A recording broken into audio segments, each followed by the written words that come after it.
Hi hello movie lovers welcome to the movies mixture. నేను ఈరోజు చూసిన మూవీ మీకు చెప్పబోయే movie Swag, starring Sri Vishnu and Ritu Varma, directed by Hasith గోలీ.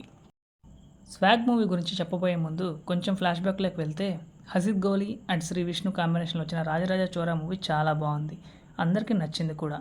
ఇప్పుడు మళ్ళీ వీళ్ళ కాంబినేషన్లో ఒక మూవీ వస్తుంది అని ఆ ట్రైలర్ చూసి చాలా ఎగ్జైట్ అయ్యా. స్వాగ్ మూవీ కోసం ఈగర్గా వెయిట్ చేశా, మొత్తానికి వచ్చేసింది. ఇక స్వాగ్ మూవీ గురించి చెప్పాలంటే స్టోరీ చాలా డిఫరెంట్గా ఉంది, కాన్సెప్ట్ కొత్తగా ఉంది, స్క్రీన్ ప్లే ఎంగేజింగ్గా ఉంది. ఇక కాన్సెప్ట్ విషయానికి వస్తే, రాజుల కాలం నుండి ఇప్పటి వరకు జెండర్స్ మధ్య సమాజంలో ఉన్న వివక్షతను వంశపారంపర్యంగా వచ్చే నిధి ద్వారా చెప్పాలనుకున్నారు డైరెక్టర్ హసిత్ గోలీ. దాంట్లో సక్సెస్ కూడా అయ్యారు. ఈ మూవీలో చాలా టైం లెన్సెస్ ఉంటాయి, వాటన్నిటిని స్క్రీన్ ప్లేతో బాగానే మేనేజ్ చేశారు. కానీ కొంచెం మీ క్యారెక్టర్స్ ఎక్కువ అవడం వల్ల అక్కడక్కడ గజిబిజిగా ఫీల్ అవుతూ ఉంటారు. ఇక పర్ఫార్మెన్స్ విషయానికి వస్తే, శ్రీ విష్ణు ఈ మూవీలో 5 రోల్స్లో కనిపిస్తాడు. ఈ 5 రోల్స్ని తన పర్ఫార్మెన్స్తో ఎక్కడికో తీసుకెళ్లాడు. ఇలాంటి డిఫరెన్స్ రోల్స్ని at a time Sri Vishnu తప్ప ఇంకెవరూ చేయలేరేమో అనిపించింది. Already Sri Vishnu acting style గురించి మనకు తెలుసు, ఇది ఇంకా కొంచెం కొత్తగా ఉంది.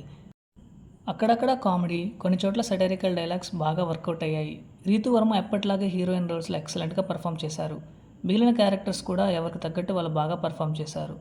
గెటప్ శ్రీను, సునీల్ అండ్ రవిబాబు గారు ఉన్నంతసేపు బాగా పర్ఫామ్ చేశారు అనిపించింది. మీరా జాస్మిన్ గారు చాలా సర్ప్రైజింగ్గా అనిపించారు.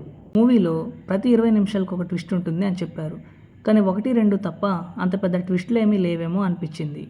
లాస్ట్గా ఒక మంచి మెసేజ్తో అండ్ మంచి ఎమోషనల్ టచ్తో మూవీ ఎండ్ చేశారు. Different concept, different screen play and different story, ఇలాంటి మూవీస్ మీకు నచ్చుతాయి అనుకుంటే ఈ మూవీకి తప్పకుండా వెళ్ళండి, మీకు బాగా నచ్చుతుంది. So, this is my review guys.